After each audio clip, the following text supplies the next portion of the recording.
I'm sure most of you are really familiar with Natasha already and the content that she talks about. And I felt that it would be really worthwhile for us to use this as a learning opportunity to go into a bit more detail and ask the questions that many of you may have about the legal questions and the legal accusations, the blood libels, as Natasha called the genocide accusation, that are being leveled at Israel in quite a shocking and appalling way. And there's so many things to talk about. And I also really encourage you to ask your questions. There's a Q&A chat where you can type your questions, and we'll get to those when we're about maybe 40 minutes into the interview. But Natasha, before getting into some of the legal questions, I just want to touch on something recently that occurred, which is that you went to speak at the Oxford Union. The debate was about this. The proposition was that saying Israel is an apartheid state guilty of committing genocide. And there, for those who weren't familiar, Mossab Hassan Youssef, the son of a Hamas co-founder and leader who is a great ally of the state of Israel and the Jewish people, asked the audience in the room if they would have reported, if they knew, had prior warning about what Hamas would plan to do on October 7th, would they have reported it to the Israeli authorities? And it seemed like around only 5% put their hands would report it. Natasha, could you just spend a few minutes just reflecting on your experience being there? What kind of audience was this? And were you particularly alarmed, as I think many of us were? Oh, Ollie, thank you very much for the opportunity to address this. I think it was a stroke of genius by Mossab to pose this question to the participants, the members of the Oxford Union who had attended for this debate, because it put into stark relief the way that this audience had, it seemed, been stacked on one side of the debate. I mean, that was apparent to us from the moment we walked into the chamber, that myself and my co-speakers on the opposition were subject to boos and jeers. One of the proposition speakers, they'd actually been admitted into the chamber before us, quite substantially in advance of us, I think, had written on social media that they had walked into a standing ovation, whoops and cheers, and certainly that was setting the scene for the way that the rest of the debate went and the audience's responses to each of the speeches in turn. But Mossab's question to the audience put into stark relief, essentially, that the enormous majority of support that existed in that once illustrious debating chamber for the atrocities of the 7th of October perpetrated by Hamas, Palestinian Islamic Jihad, and other Palestinian terrorist organizations. And he was in a I'd say unique position to do so, because it came on the back of his own story, which is that he turned informer in order to save the lives of Israelis, because he knew in advance about suicide bombings that had been planned by the organization Hamas that his father headed up. Hence the byline son of Hamas. And I would advocate his book, The Green Prince, which chronicles his experiences as growing up as the son of this Hamas commander. His experience is also in an Israeli prison, of seeing how the Hamas leadership within that prison tortured other Palestinians, and of then turning informant, and his experiences in essentially working as an asset for Mossad. Or in fact the Shin Bet, given the authorities that operate around the West Bank, which is where he grew up in Ramallah. One other important aspect, I think, of the evening, which probably hasn't been picked up by media, is the virulent abuse that my two Arab partners were subject to. From the moment that we walked into that chamber, an abuse in Arabic, which again is pretty strongly indicative of the makeup of the audience in that chamber, that so many of them were draped in kaffirs and were screaming these threats and insults in Arabic to the two Arabs that were speaking on my side of the motion. We had Mossab. We also had Yusuf Haddad, an Israeli Arab who's extremely outspoken. And I think it sits so ill with the identity politics of those at universities across the country, across the United States, and much, I would say, of the Western world. But it seems especially at elite institutions like the University of Oxford and the Oxford Union, it sits so ill with the identity politics of these individuals that there would be two Arabs speaking up on behalf of the State of Israel against such a disgraceful motion. You mentioned the wording of the motion, that Israel is an apartheid state responsible for genocide. That was, in fact, the slightly softened version. The first version that I was invited to debate was that Israel ought to be subject to sanctions and divestment as a result of its apartheid and genocide. So that gives you perhaps a flavour of what it is that the president, himself from Egypt, was seeking to achieve with this evening.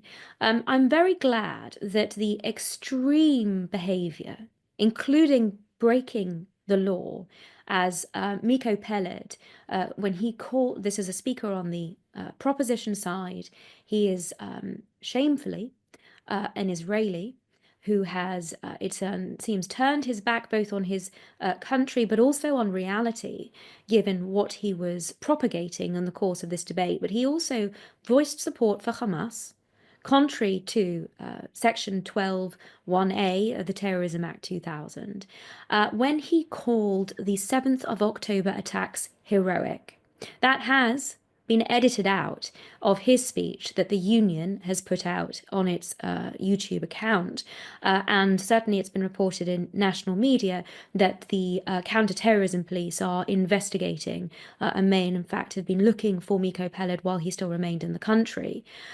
So it's important, I would just perhaps finish by saying this: the media coverage and the furore and the fact that this was mentioned only a couple of days ago in Parliament, it is important that this has now finally come out into the open, because this was the culmination of a term under this President of the Union, which comprised virulently anti-Israel, anti-Semitic speakers who were given platform after platform without challenge. And one example, and I dipped into some of the content on the YouTube channel in advance of the debate, one example is the PLO representative here in the United Kingdom, Hosam Zumlot, who was interviewed and, amongst other things, continued to misrepresent the International Court of Justice Provisional Measures Order, which I'm sure we'll come on to in due course when we dissect the international legal matters. But when he did continue to misrepresent international law and the determinations, provisional measures of international courts and tribunals, he was left entirely unchallenged. And that, I'm afraid, is reflective of what so many of these elite institutions have fallen into, to be propaganda mouths, propaganda platforms for Hamas, for Islamic extremism, Islamism, for Qatar. Many of them are funded by. And if this debacle on the 28th of November has caused the international media to take greater note of what is going on, and no doubt caused the university authorities concern, donors to the Oxford Union concern, then I think it's a jolly good thing that Jonathan Sachadoti, myself, Yusuf Haddad, and Mossab Hassan Youssef participated in it, because it is important that we hold the line on the truth, push back against the misrepresentations, and ensure that the general public is made aware of what is going on in these otherwise relatively closed, elite, closeted places. Absolutely, and you showed so much courage speaking in such a hostile room. It's amazing to see, and I highly encourage everyone to watch Natasha's full speech at the Oxford Union. I'm curious though, 95% of the room said they wouldn't have reported Hamas to the authorities. Do you have a sense in which the makeup of the audience is representative or not so representative of the wider Oxford student body? So it's relatively difficult for me to assess that, because it's been over a decade since I was at Oxford myself, and I certainly felt, as an active participant at the Oxford Union when I was there, I certainly felt that things had changed substantially, both at the dinner that was hosted before the event, in which we were also pretty appallingly treated by the University Oxford Union team, president's team, but then also in terms of the composition in the chamber. I had been informed that Jewish students felt far too intimidated to attend. So within that there's an indication that the audience was somewhat self-selecting, of those simply in favor of this grotesque motion. The anti-Israel presence, and as I say, was palpable both from the costumes that were being donned by much of this room. Many, I'd say the vast majority of those attending perhaps wearing keffiyehs, but also because, as I was also informed, that some students were turned away. Not because the union chamber was full, but because it seemed that some students, and indeed non-students, I think it's Honest Reporting that's done some analysis through photo recognition of some of the members of the audience, and indicated that some of them are hardcore anti-Israel activists who have pretty appalling social media track records, praising the 7th of October, and engaging in what may, in fact, in many respects, also be hate speech and contrary to English law. But it seemed quite strangely that for a debate that was supposed to be open only to members of the union, many members were turned away, and some members of the audience, according to this independent analysis that's been conducted, seem to have no connection to the union or Oxford University at all. So again, to a certain extent, strong indications that the deck had been stacked particularly for this debate. But the fact that this was possible, permissible, and so easy to achieve on this evening, I think should send a stark warning, because even if this is not reflective of the makeup of the whole student body, it is what this president was able to achieve, even through manipulation, as the case may be, in the context of what has been. I know we've got quite an international audience, and I think it's important for me to be able to get across how significant the Oxford Union's reputation is in the United Kingdom. There was a very famous debate which essentially asked whether or not individuals would fight for king and country. And that was considered to be a very shameful moment in the Union's history, when that motion was defeated and the majority indicated that they would not. Now, very soon after that debate, of course, the issue was really put to the test, and one had significant conscription rates and people signing up in order to defend king and country, and it was proven that the vote in the chamber was in fact, well, as many political polls perhaps turn out to be, entirely incorrect. There have been some parallels drawn with this debate and this poll. I have to say, I think it was something like 59 against 270 something. I was surprised that we got quite as much support as 59, because I saw what seemed to be 4 other supporters in the room. So if we managed to convince over 50 Yeah. people, then I would Yeah. say that's another strong indication that my fellow speakers and I did very well on the night. Absolutely, and it makes all the more important that you actually showing up and being there despite facing so much hostility. Because for the students who are undecided, for the people watching it in the wider university, and for the millions who will be watching it online, it is so important to hear your side. So thank you for having the courage to do that. Now let's talk about the meat of not just this debate, but the wider debates that are taking place. Obviously, you're an expert in international law, and we're seeing Israel facing this accusation of genocide. You described it as the greatest blood libel ever. Before we understand your kind of legal defense, how do the accusers even get to a place where they even can attempt to make such an accusation? Can you explain to us the kind of essence of the arguments that we're seeing? So the way that the accusers get to this point is multifaceted, and it has also been evolving over time. I mean, the allegation against Israel is not a new one. I remember back in 2014 when I first started doing interviews on this subject, and I was on LBC for a sort of 40-minute debate in the studio with Nick Ferrari. My counterpart was using the allegation of genocide even then. That was in the context of the Tzuk Operation Protective Edge. So the use of the allegation against Israel is certainly not new. That's over a decade ago. But what is important to note is the pervasiveness of the term's use on this occasion. And that has been achieved because of the very public way in which the key case that South Africa has been brought has been treated, how it has been covered in the international media. And it's important, perhaps before we go into the meat of the allegations, to understand the motivation behind making this allegation of genocide in a forum like the International Court of Justice.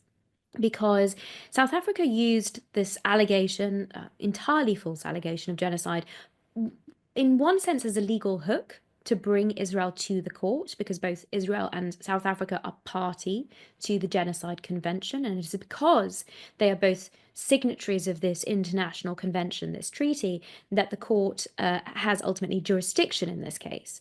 And we can come on to some of the detail as to why that is. So the first reason that it brought that allegation in the context of the International Court of Justice is as a legal hook to bring Israel to the court. But soon after the first provisional measures order in January this year, the provisional measures order was on the 26th of January. I was on SABC, South Africa's version of the BBC, on the 27th of January. And my counterpart, as we were discussing this development, said, "Isn't it wonderful? Now we can finally use Israel and genocide in the same sentence and nobody can tell us otherwise." And that remark, a throwaway remark as it may have been, really stuck with me and has remained with me since, because it epitomizes exactly what it is that the detractors of Israel, the haters of Jews, are seeking to achieve by alleging this wholly false, unsubstantiatable allegation against Israel. It is to shift the Overton window, the acceptable parameters of debate and discussion here, and to perpetuate. It's important that you reference this being a blood libel. I say it's the greatest blood libel simply when I reflect on other blood libels that have been levied against the Jewish people. This is not a new phenomenon either. You know, what began in the Middle Ages with this canard that Jews killed Christian children to use their blood for religious ritual, that ancient blood libel, I say, is with us today in many modern forms. The general canard of Israel killing Palestinian children or targeting Palestinian children is a general, very, very closely linked modern adaptation of the ancient blood libel, because it involves killing children, and it is entirely false. But we've seen that, of course, also reflected in supposedly respectable print media. One article, if you can believe it, it was even accompanied by fabricated X-rays that showed bullets in brains, which, you know, ballistics experts said could never have possibly manifested, given that the heads that were on these X-rays were intact and the bullets seemed to have been superimposed into them, no damage to the skull having been sustained. And nonetheless, supposedly respectable broadsheets are publishing these total canards, these lies. They also bring to mind years ago a Swedish newspaper, Aftonbladet, accused Israel of harvesting the organs of Palestinians. Again, entirely false. And I think that was ultimately retracted, but we've seen that canard being made, being advanced, alleged again and again in more recent months. But the reason I said that genocide was the most egregious and the latest is that I looked at it in the context of all of the terms of international law that are being inverted and used against Israel, where the victims of these crimes are being accused of perpetrating them. And we see that across all of these pseudo-legal terms that are being used essentially to shut people up, because the automatic reaction response is, oh, goodness, I don't know enough about international law to be able to challenge this or push back on this. And I see it time and time again where these falsehoods about international law are being propagated, and they are unchallenged because people don't feel they have the tools to do so properly. And so this chain of legal terminology and this chain of blood libels, which includes occupation, ethnic cleansing, colonialism, apartheid, and now genocide, does in many, many ways get progressively worse. It's the lies have to become more and more extreme. And I think that the key reason that so many detractors of Israel, those that are seeking to delegitimize it, vilify the Jewish state, are able to get away with it is because they are cloaking these false allegations in this legal terminology in pseudo-international law. The reason I say that they are entirely inverted is that the real victims of each of these allegations have been the Jewish people, especially those in the State of Israel. This concept of occupation before the establishment of the State of Israel, and this goes hand in hand, unfortunately, with colonialism, this is what the British Mandate was for the indigenous Jewish population of Judea. And the notion that Israel would be accused of colonialism is ludicrous when we consider that Israel is the most successful decolonization story. We see this with ethnic cleansing, which essentially papers over the Jewish experience of ethnic cleansing. We only need to look at, after the State of Israel even, the ethnic cleansing of Jews from Judea and Samaria by Jordan in its occupation from 1949 to 1967, the ethnic cleansing of Jews from East Jerusalem, from the old city of Jerusalem, by the Jordanians across that same period of their illegal, if you will, occupation. The ethnic cleansing of Jews from the Arab world, 850,000 expelled from Arab countries, so that so much of the Arab world now is Jew-free. That is the real ethnic cleansing, and yet Israel is being the one accused of it. The same goes for apartheid. There is apartheid in the region, in the disputed territories, because in the West Bank, after the Oslo Accords, we have the Palestinian Authority as an autonomy, self-determination for the Palestinians in areas A and B of the West Bank. I was there last week looking at areas A and B from Area C. I couldn't go in to A or B. There are big red signs that warn any Israeli citizens from entering these places. And they don't really mean Israeli citizens, because I saw Israeli vehicles going in and out. Arab Israelis don't have any problem traveling in and out of these areas. What they mean is Jews. And the reason that these areas are apartheid areas free of Jews at the behest of the Palestinian leadership is that Jews aren't safe. We saw this in 2000 when two army reservists got lost. I think they were relying on a sat-nav, and they ended up in Ramallah, which is relatively easy to do if you're traveling in the West Bank and you're not paying attention, because each of these areas is so close together. That's one thing that I think people who probably haven't visited these areas understand how tiny this part of the world is, and how areas A, B, and C are so close, and how the communities there live cheek by jowl. These two reservists ended up in Ramallah by mistake, and they sought help from the local police station. And it was there that they were lynched. And there's a very famous image of one of the attackers holding up his bloodied hands to the window, and the crowd below was cheering and yelling, and seems very reminiscent actually of the 7th of October. But this was all the way back in 2000. So it's very clear that Jews cannot be in Palestinian-controlled territory in areas A and B. It's clear that they cannot be in Palestinian-controlled territory in the Gaza Strip.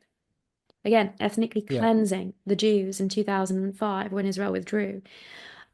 So this is all in lead up to why it is I say that once we've gone through occupation, ethnic cleansing, colonialism, apartheid, and we come to the question of genocide, genocide is this latest canard. And it is the most egregious because, again, it is accusing the Jews of perpetrating the very crimes that were committed against them. I don't just mean the genocide of the Holocaust, which is what gave rise to this term.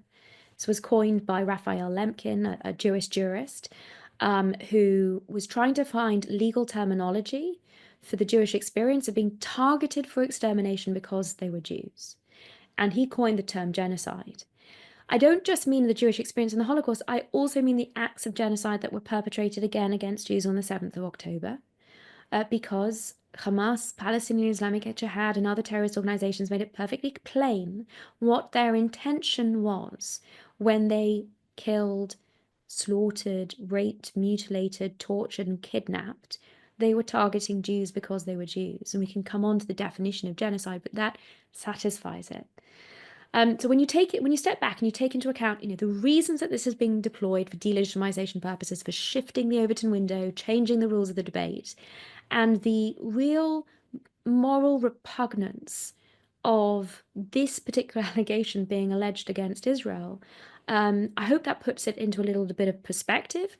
But I think the reason it's been so successful is ultimately, despite having no basis in reality whatsoever, must ultimately come down to the fact that it is tapping into the oldest hatred, and it is so pervasive now in the media that it is being discussed in these terms that you repeat a lie enough times and it starts to be believed by more and more people. What piece of evidence do they even try to utilize to make the accusation? Like, how are they attempting to make such a claim when it seems to just not reflect the reality? So a couple of things here. When South Africa originally brought the application against Israel, they focused on the intention aspect of it. So the crime of genocide, which is defined in Article 2 of the Genocide Convention, the Convention on the Prevention and Punishment of Genocide, focuses in the first part of the definition on an intention to eradicate a group, an ethnic, racial, religious, or national group, as such, in whole or in part. So it's all about having an intention to target people because of the group that they belong to, with an intention to eradicate part of that group, as such, because it is that group. And then the definition lists a number of acts, including killing or creating conditions that make life impossible. And so what South Africa did when it first brought this application is it quoted a number of Israeli politicians, I should say misquoted, and put the translation into a totally false context.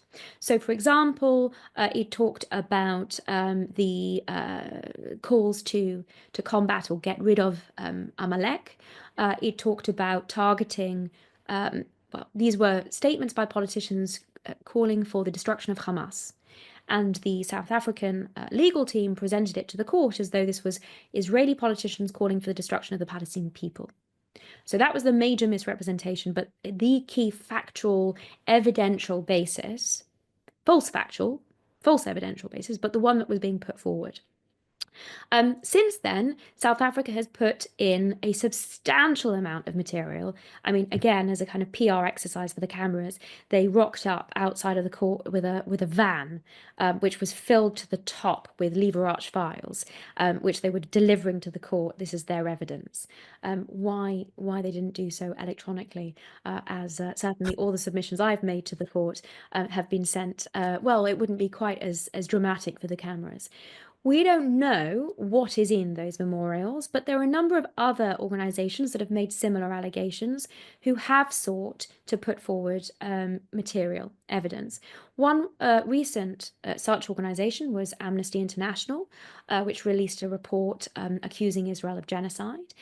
It's important to note that in that report, Amnesty actually tried to redefine what genocide is. So there's a lot of important case law about genocide. It being such an extreme issue, it's the crime of crimes. The case law, also coming from Eastern Europe, indicates that genocide must be the only plausible inference to draw from a situation. So in a situation where you've got, an armed conflict and there are alternative explanations, the level of evidence really does have to be significant to be able to successfully allege genocide. Amnesty International don't like that because it makes it even harder for them to seek to advance these false allegations against Israel. So they said, no, you need to step back and you need to look at the whole of the context. And what do they mean by the context, Ollie? It's not the 7th of October. Because in fact, they begin this report by saying the first opening line is Israel's assault on Gaza began on the 7th of October, which you and I both know is completely fanciful, because it wasn't until several days later that Israel began, once it had cleared Israeli territory the kibbutzim moshavim in the south of Israel of Hamas terrorists. That took a number of days before they could begin to contemplate the attempted rescue missions for the hostages and the counter attack on Hamas. So it's not the 7th of October that Amnesty have claimed is relevant to a redefinition of genocide, but what they call the occupation, which we can come on to why that is a false legal term also to be deploying here. So we've had that example in the context of Amnesty's report. There is a report, I'm not sure if it's fully out yet, but it has been, at least there was an embargoed report which has been leaked to the media, where Human Rights Watch in the last couple of days has made a similar allegation, and they have said that they believe the crime of extermination and genocide is made out because Israel has restricted water to the Gaza Strip. That is also palpably false. And in fact, govt, which is the unit of the IDF that is responsible for the provision of humanitarian assistance in times of armed conflict, today tweeted in response to that baseless accusation, detail on the level of the millions of cubic meters, or however it is that you measure water, that has been provided via Israel through 3 water pipes into Gaza through Israeli territory, some of which were attacked by Hamas on the 7th of October. So Israel has repaired those pipes and other water installations and continued to supply the civilian population of the Gaza Strip. Also Hamas. We can't avoid the fact that when Israel provides water, humanitarian assistance, food aid into the Gaza Strip, much of it, unfortunately, is diverted to Hamas, but Israel provides it anyway because it takes its humanitarian responsibilities very seriously. So I hope that gives you a little bit of a flavour of some of the basis allegations. And of course, the big one, which I've left till last, is what we're seeing on our television screens. Don't underestimate the power of these images, and they will no doubt get worse as and when international media gets into the Gaza Strip in greater numbers. I was there in September on the ground. I went in with the 162nd Division of the IDF. I was there a couple of days after they recovered the bodies of the 6 hostages that were murdered in cold blood by Hamas in the tunnels. And I saw with my own eyes the reality. There is significant destruction, not least because Hamas has booby-trapped. I went into Rafah, where they had booby-trapped every civilian house in the hope of killing Israeli soldiers as they went in to clear these houses. Those explosives would then be set off. And in fact, I saw that Hamas had put cameras in these houses, which it was monitoring from tunnels below them, so that it could tell when soldiers were entering them and detonate that remotely. So Israel was alive to this, the IDF was alive to this, and instead of sending soldiers into these houses to clear them, it often swept them with drones. That's how we could see an awful lot of what was within these buildings, including the cameras and the explosive devices that had been set up. And where they were discovered, these booby-trapped buildings had to be destroyed. That is the only way to be able to render that area safe. So the level of destruction from that phenomenon, from the fact that Hamas embedded its terror infrastructure in every single mosque, school, hospital, clinic, and was using every second house as part of its terror infrastructure, either as command and control centers, or as weapons depots, or as rocket launch sites, or as hideouts, or as tunnel coverings for tunnel openings. This is the reality, but what we see on the international media is ultimately purely Hamas propaganda. Why? Because no media operates in Gaza without Hamas control. And actually, it is such an indictment on any journalist with integrity, on the BBC, on any news agency that is reporting from the Gaza Strip and that fails to provide a health warning. If they were reporting from North Korea, any responsible, respectable journalist would indicate as part of their broadcast that they were unable to freely report, given the controls of the local authorities. That is the same case in Gaza, and they do not do so. Now, I'll just give you, I know it's a very long answer, I'll just give you one brief anecdote, if I may. I was in Israel the last couple of weeks, and I went to do a couple of shows with Douglas Murray in Tel Aviv, and he had very recently been in Lebanon. He had been embedded with the IDF there. The IDF was able to facilitate an embed with journalists in Lebanon in the south, just by the Israeli northern border, in a way that they haven't been able to with respect to the IDF in the Gaza Strip, because the security situation is so very different. And, Douglas was talking to his fellow journalists, and he mentioned, as part of our discussion in the Save the West tour, that they had remarked, the other journalists that he was embedded with, that they had to be very careful about what they reported because of their colleagues in Beirut and what Hezbollah would do to these colleagues if they reported the wrong thing. It is an absolute, utterly shameful, I clearly don't have the words for it, disgrace that the international community serves as Hamas mouthpiece and is misinforming the international public. But this is essentially forming the basis of the allegation of genocide, the false allegation, the destruction that you see, the false Hamas propaganda. Yeah. Yeah, and it's so interesting as well to think about the fact that, as you listed, every accusation from apartheid to colonization to genocide, how I think it was Douglas actually who picked up on that Vasily Grossman quote of "they are what they accuse you of," and I didn't actually consider also the fact that much of the destruction that the media are soon going to become aware of in Gaza in terms of the building destruction, that is quite literally something self-inflicted by Hamas, which they then point the finger at Israel for. But because of all this booby trapping, because of their attack on October 7th, I think that has to be one of the key messages that needs to be given across, that this is self-inflicted. All the suffering that we're seeing, it's self-inflicted by Hamas and the leadership and the choices that they've made. One final question, because I want to get to audience questions.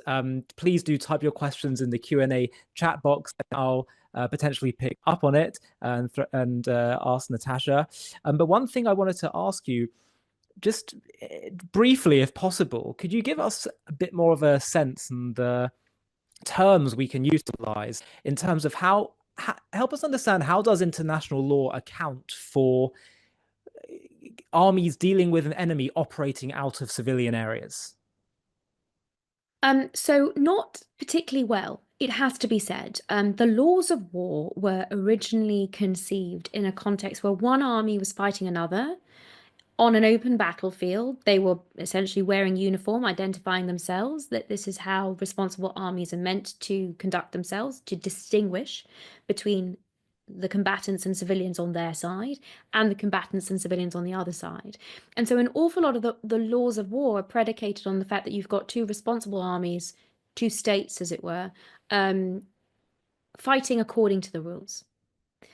And where you have asymmetric warfare, where you have non-state actors, and in this case, terror armies, which is what Israel has been facing in terms of Hamas and Hezbollah, their tactics, their modus operandi, almost their raison d'etre, is to violate the rules of law, of war, and use the other side's compliance with international humanitarian law to their own advantage.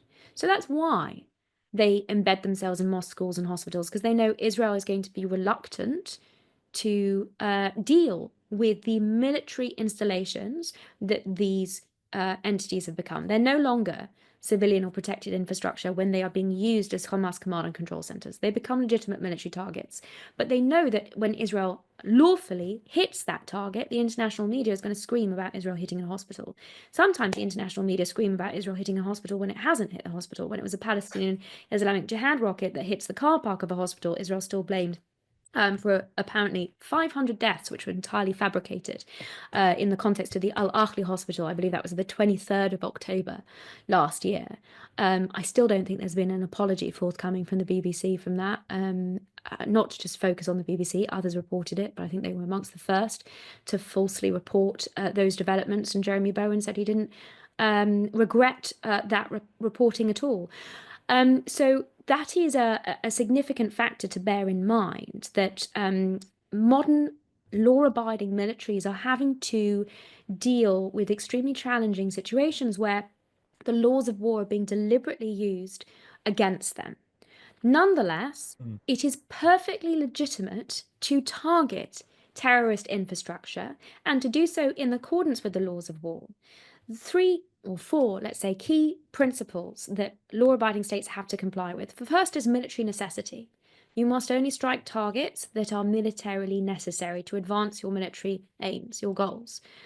This is what Israel has been doing in Gaza. Its goals have been to defeat Hamas, to prevent it from ever controlling Gaza politically, militarily again, and to release the hostages. And every measure that it has taken was necessary in order to advance those legitimate goals.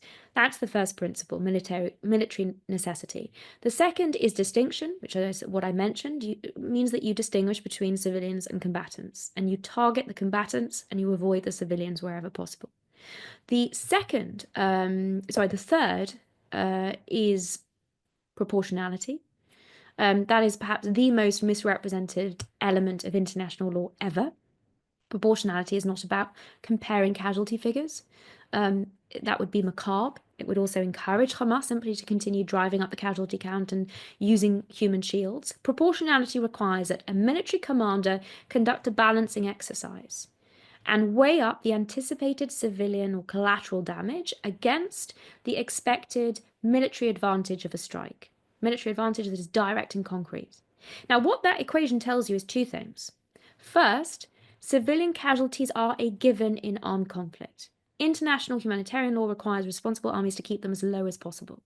But they are going to happen. There's never been a conflict in history where civilians haven't died. We'll come on to perhaps talk about ratios in this case, but the ratio between civilians and combatants here is incomparable with any other urban armed conflict in history. Israel is record-breaking in its ability to target terrorists and avoid civilian casualties. So the first thing that the proportionality principle tells you is civilians are going to die. That's inevitable. It's a tragic reality of war. But the second thing that it tells you is that it's the military commander that is making this assessment on a strike-by-strike basis, on the basis of the intelligence that he or she has, and on the advice of military lawyers. And that is on the basis of what they know about the military necessity and the concrete military advantage that will be gained by a strike, and what they know about the anticipated civilian or collateral damage.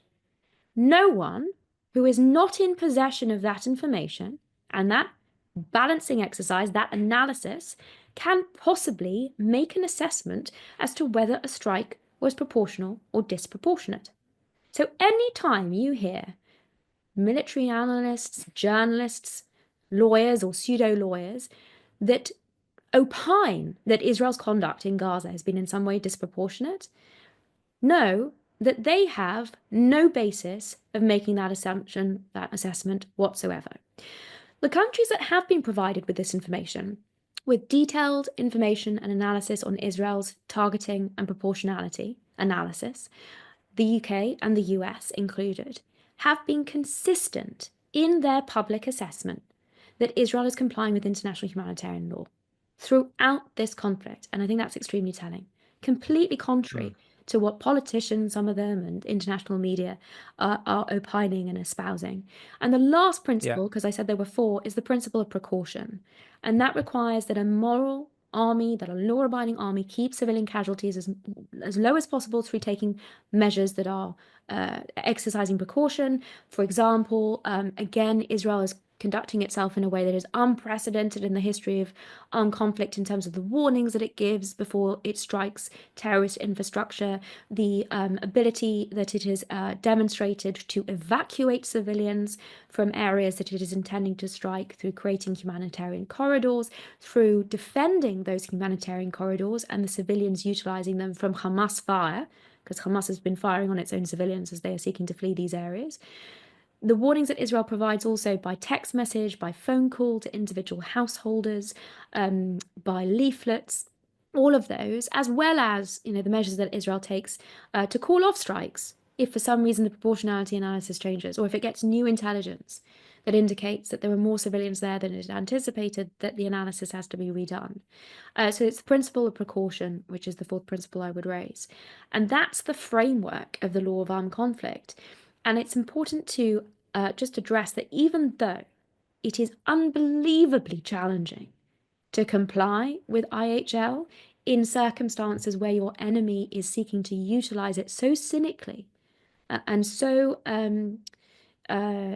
viciously in terms of the civilians that are suffering because of it against you, it is all the more laudable that Israel has been able to set these new standards in the way that it conducts armed conflict, and in fact set standards for itself which are far in excess of what the law of armed conflict requires. Yeah, yeah. And I always say when people talk about proportionality and numbers, I say my view is, and I think actually from certainly a Jewish morality perspective, proportionality should mean proportionate to delivering peace, long-term peace. And that should be the way it's looked at. But I now want to get to some questions from the audience because there's a lot, and I'll try to get through as many as we can. I've asked Trudy, who runs lockdown, for permission to extend till 1:15 because I think there's quite a lot of interest in this discussion. I'll start off with a question from Hillel Schenker, who said, of course, Israel itself is not an apartheid state, but wouldn't you agree that the situation in the West Bank is very apartheid-like, with a discriminatory dual legal system, one for the settlers with full rights as Israelis, and a second for the Palestinians who are denied equal rights? And before you give your answer, I would also note that last year I produced a film that's on YouTube, a documentary called Settling the Facts, which talks all about these issues of the settlements. And Natasha features in it quite heavily. So you can, there we go into, it's nearly an hour and a half. The film goes into the legal issues, the moral questions, the human face of who these people are. Yeah, that's just for a lengthier discussion. But Natasha, if you want to address Hillel's question. Yes, of course. The answer is no, because the premise of the question fails to acknowledge the existence of the Palestinian autonomy in the West Bank. I mentioned Palestinian self-governance over areas A and B. And so the Palestinians have representation within that self-governing unit. They should be voting for their leadership. Yes, Mahmoud Abbas is in the 19th year of his 4-year term. Yes, Fatah, the ruling party, is immensely corrupt, and they are constantly under challenge by Hamas, that seeks to violently take over those areas of the West Bank in the same way they took over the Gaza Strip. But Israel does not control those areas, so it has no hand in what the Palestinians are doing in terms of their self-governance. It's important that we don't infantilize the Palestinians, and we acknowledge and recognize that they were given autonomy under the auspices of the international community and the Oslo Accords. Now, Israel does not rule over these people. It remained in Area C. It has maintained full civilian and security control over those areas. And that area is administered in accordance with a temporary administrative framework, which Israel instituted in 1967. And it is under that framework which incorporated aspects of the laws of occupation, but that doesn't mean that the territory is occupied. That's an important distinction to make, and it is one that has been universally misrepresented. But it is because Israel applied that temporary framework to that territory that it is mandated under international law to have military courts in operation in that territory. This is what gives rise to this allegation of a dual legal system. But again, it's not an allegation that is reflective of the reality, because Israeli citizens in that territory are subject to Israeli law there as they are anywhere in the world. Non-Israeli citizens are not subject to Israeli law, and I say because of the international legal framework that has been applied, are by mandate, by international law requirement, subject to military courts. They cannot be subject to Israeli courts and the Israeli legal system. I mean, if they were, I'm sure there would be equally as many people making allegations that that was some sort of two-tier system. So in many respects, Israel can't possibly win.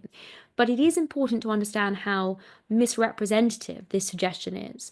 There's also this absolutely false suggestion that there are Jew-only roads. I mean, I was on one of them earlier last week when I drove through Samaria, but it is not a Jew-only road. There are certain roads that are restricted to Israeli citizens, Arabs, and Jews, Muslims, Christians, all of them use it, because they are roads on which there have been numerous attacks, shooting attacks, and other explosive attacks on civilians. And so for security reasons, and given that these roads lead in no way to Palestinian towns, Arab towns, so there is no reason for a non-Israeli citizen to be on them, that is a measure that has been put in place as part of the security restrictions in those territories.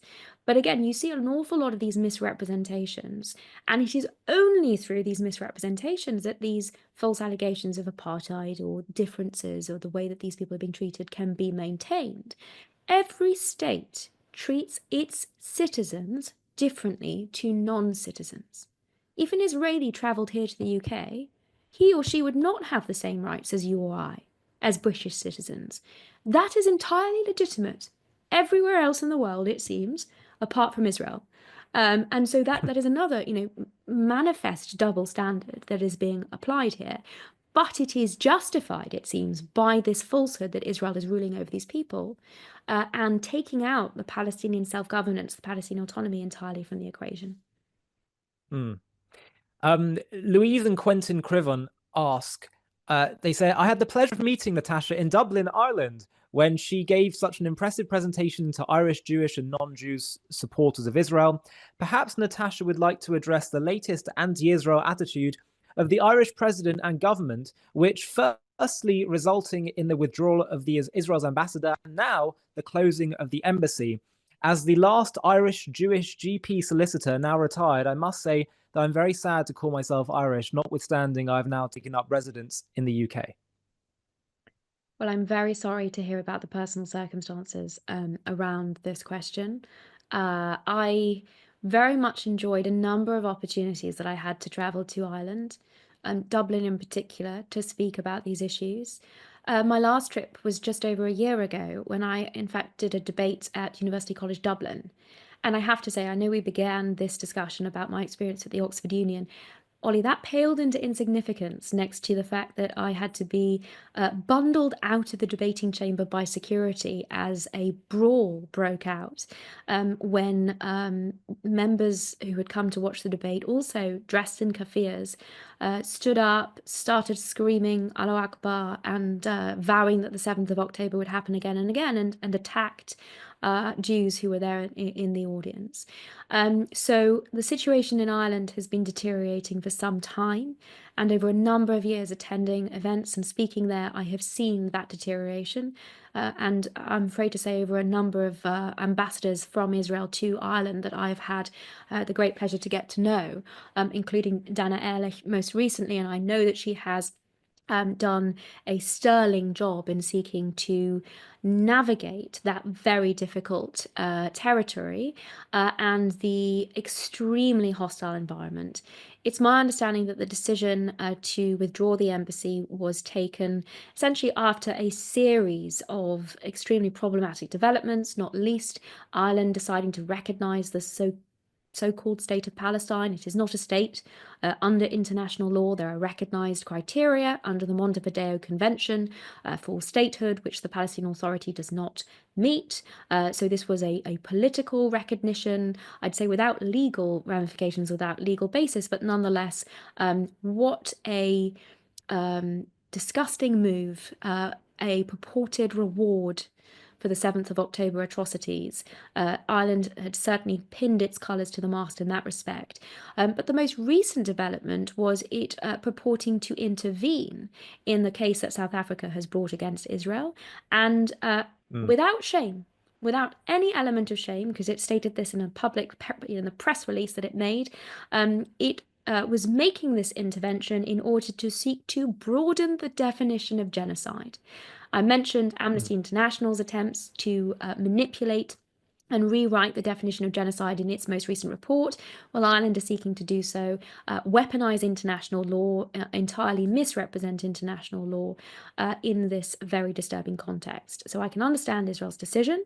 I think this should be of concern not just to Israel, but Ireland's actions and the deeply anti-Semitic undertones to them ought to be of concern to all law-abiding citizens around the world and all those states that prize the rule of law, because Ireland has made it clear that it is willing to weaponize international law for the purpose of targeting Israel. Yeah, and when I saw that they said they proposed expanding the definition of genocide, Yeah. to me, this is classic anti-Semitism. In fact, I would go so far as to say, we speak about they are what they accuse you of. In some ways, I think this makes Ireland complicit in a genocide, actually, Hamas's genocide, because Hamas are trying to genocide the Jews. Israel's trying to stop that threat. They've realized that Israel's not committing genocide in response. And so now they try to expand the definition and change the legal system in order to undermine Israel's attempt to get rid of these genociders. So in that sense, I think they are complicit in genocide. I Well, want to get to Hamas has welcomed this intervention, of course, every step of the way, and that in the same way that it welcomed South Africa bringing this case in the first instance. And when an internationally prescribed terrorist organization is thanking and congratulating a state for the actions that it is taking, it's perhaps incumbent on that state to take a step back and wonder if it's in fact on the right side of history here. Exactly. Eve Weinberg said, I understand that you submitted a dossier on behalf of UK Lawyers for Israel to the International Court of Justice, pointing out the errors in the case against Israel, and that Karim Khan told the three judges to ignore all these submissions, and so the warrants were issued. What can be done in such cases where people/organizations in positions of power refuse to be impartial and just press on with their own agenda if they won't accept the facts? Well, let me just first clarify that the dossier or the submission that's being referred to was to the International Criminal Court, the ICC, which also sits in The Hague, although we have made separate submissions to the International Court of Justice, which has considered other anti-Israel initiatives. But just focusing on the ICC, which deals with individual criminal responsibility first, it's absolutely right. We made a submission to the court on the total lack of accuracy of the information that had been put before pre-trial Chamber 1 when it was asked to determine the issuance of these warrants against Benjamin Netanyahu, against Yoav Gallant, and also against a dead man, Mohammed Daif. They threw that in for good measure in some pursuit or attempt at balance, supposedly.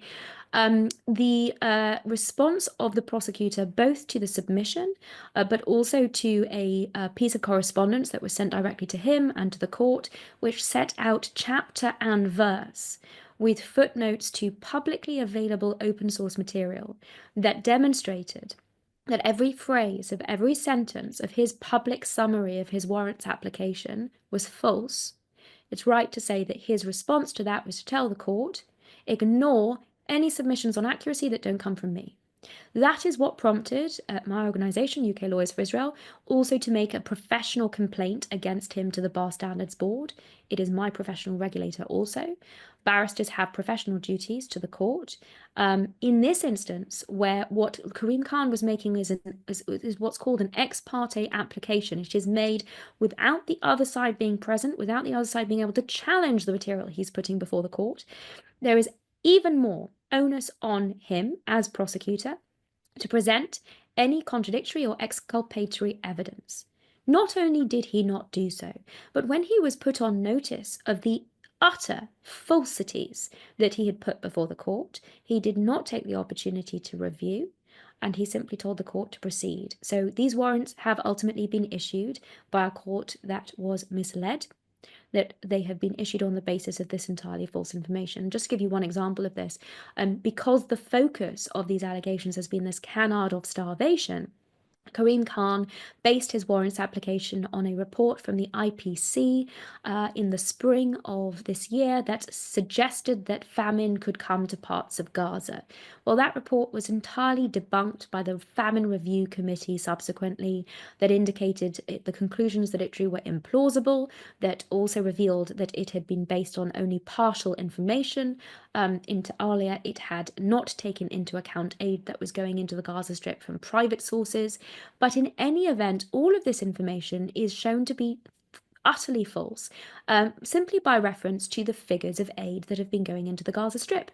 Provided, again, by govt, this unit of the IDF that I mentioned. They provide weekly updates as to the volume of aid that is being facilitated into Gaza, and on average, it has been in excess of 3,000 calories, in the region of 3,200 calories per day per Gazan that has been facilitated into the Gaza Strip over the year, October to October. Now, that is significantly in excess of the guidance for the provision, the calorific provision in armed conflict. It is also, I'm sure as many of our listeners, watchers will recognize, significantly in excess of NHS guidelines. Whether or not this aid is in fact reaching the civilians that need it is a very valid question, and ultimately the international community has an awful lot to answer for permitting Hamas to continue to steal, divert this aid, sell it off at inflated prices. We also know instances of Hamas shooting civilians that are seeking to access this aid. All of that is an important part of the equation, none of which has entered into the court's analysis at all, of course. But the very basic allegations that have been levelled are rendered entirely false simply by reference to the volume of aid that has been going in, facilitated by Israel, and, as I say, this publicly available information. What is the recourse? That is a very important question, because the prosecutor refused to engage with this and told the court to ignore it. The court has plainly not engaged with this.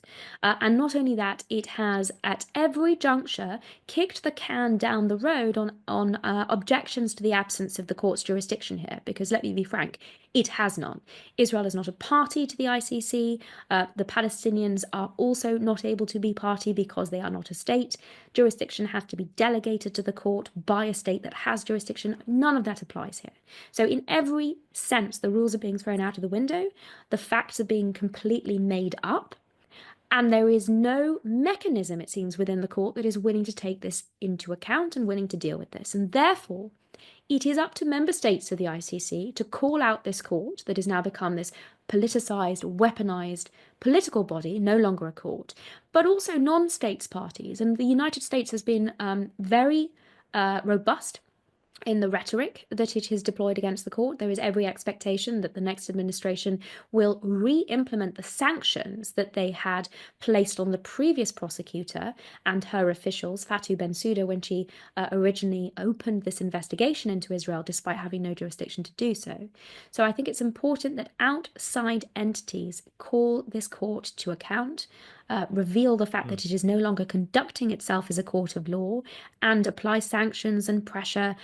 Ultimately, if that's not successful, essentially seek to take this court apart.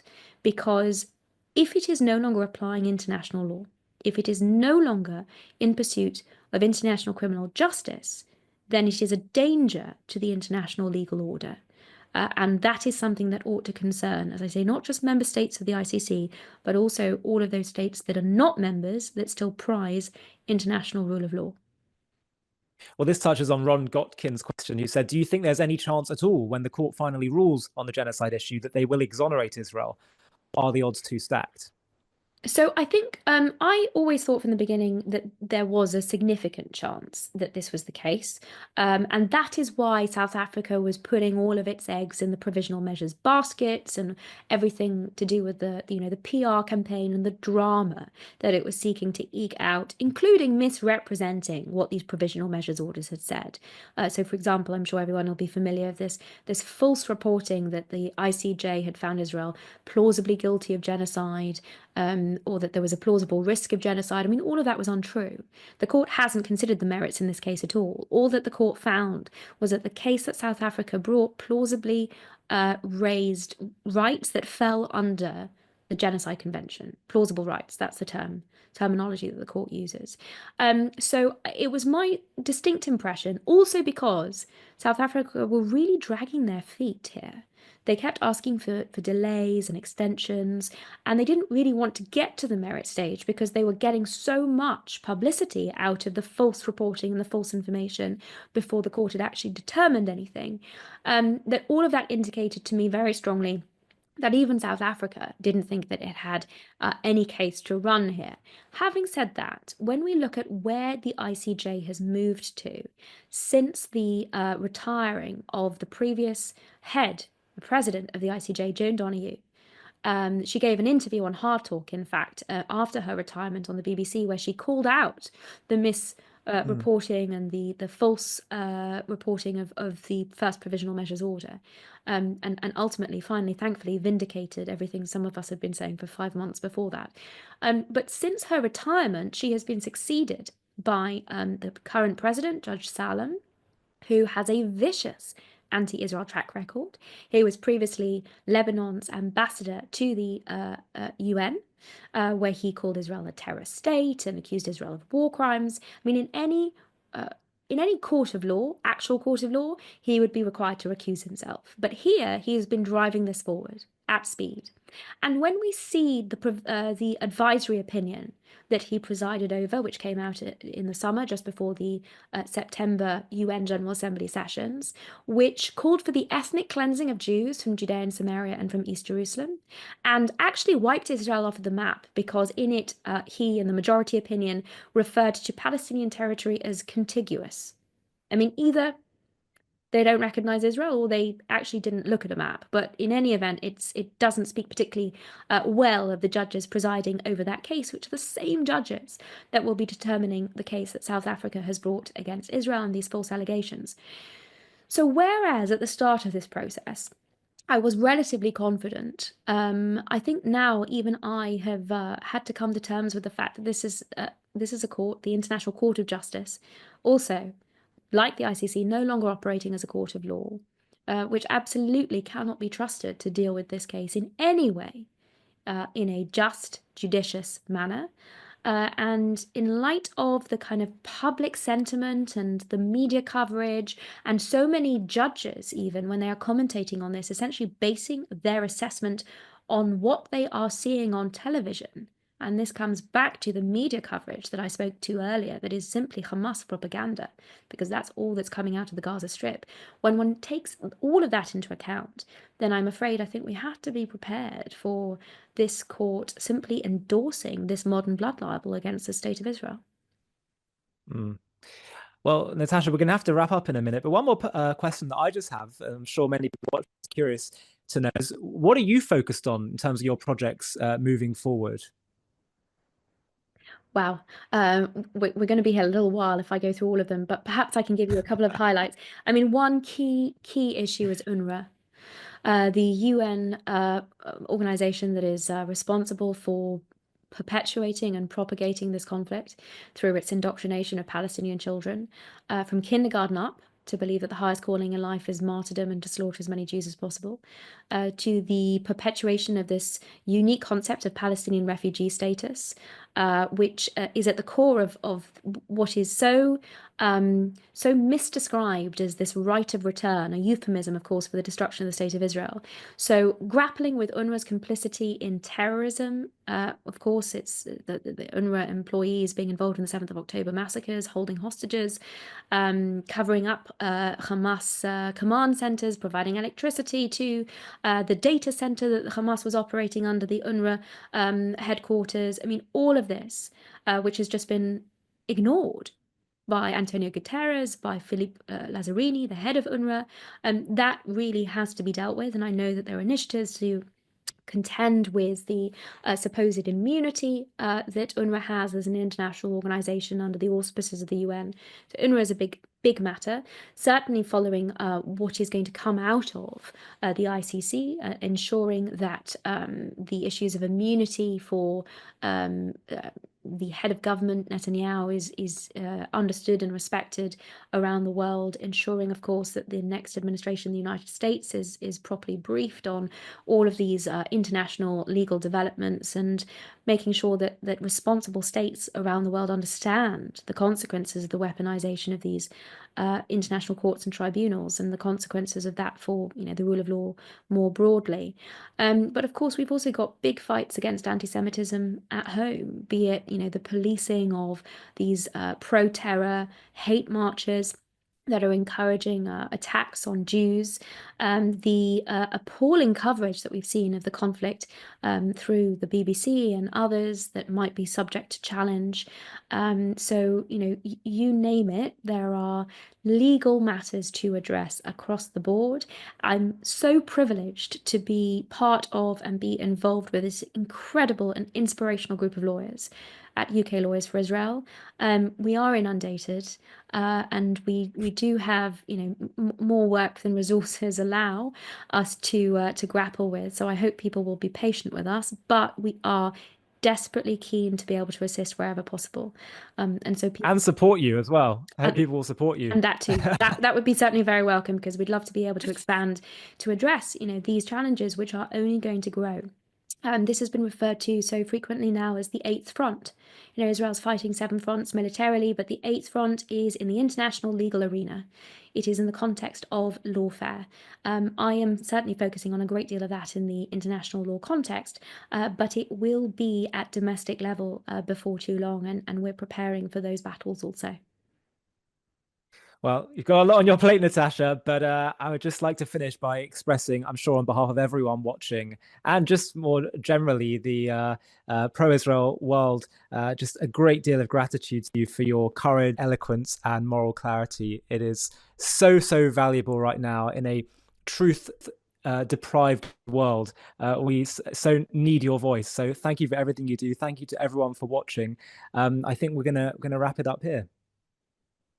I appreciate that, Ollie. Thanks ever so much. If you appreciate what we're doing at JTV to share the truth about Israel and create positive associations with the Jewish people and Judaism, I want to tell you something. We are reaching millions every single week across the world, non-Jews and Jews alike. And we have a plan to grow the channel, to accelerate our growth with more presenters and documentaries. And we've launched a campaign in order to make this possible. Have a watch. The world is full of lies. That Israeli Prime Minister Benjamin Netanyahu bear criminal responsibility. The truth is under attack. Which river, which sea? So you don't know the. From the media to the UN to celebrities, lies reign supreme. But the thing about the truth is that no matter how dark a room of lies, if you light one candle of truth, it can light up the whole room. That's why I created JTV, the global Jewish YouTube channel. We have been lighting the flame of truth on social media. We believe that the key to defeating anti-Semitism isn't just in fighting the hate, but it's about creating pro-Semitism and sharing the truth. There's nothing inevitable about anti-Semitism. We just need to tell our story with confidence, pride, and love. We believe that telling the truth, exposing the lies, and sharing the wisdom and beauty found within the Jewish story and the ideas of Judaism can transform the world. We're reaching millions of people all around the world from all backgrounds and perspectives. Every day we are transforming people's views about Israel, Jews, and Judaism. How do we know? Because they tell us. But there's so much more we can do. It's time for us to build a team to accelerate our growth and produce way more content that can appeal to even more people. We want to hire more presenters, start doing documentary series, and way more. And if we do that, JTV will start competing with the other big media players who peddle anti-Israel narratives. And that's where you come in. I'm asking you to please partner with us on our journey to spread the truth to the entire world by donating whatever you can to this fundraiser. Together, we will harness the power of social media to shine the light of truth to the whole world. Thank you so much for your support. So we are nearly at our target, And I would be so thrilled if you were able to help us meet it, to partner with us in spreading and sharing the truth to a world that really needs it. You'll partner with us in expanding this channel so we can be even bigger than the voices of hate and lies out there. So please do click on the link in the video description. We're just going to extend the campaign just by a little bit to help us meet our goal and really accelerate our growth. Please be one of those people that doesn't just watch and share and like, but actually chips in to help us accelerate the impact that we are having. We're reaching millions each week, but why don't we reach billions? So much more that we can do together. Thank you so much. Please click on that link in the video description and let's grow this channel together. Thank you.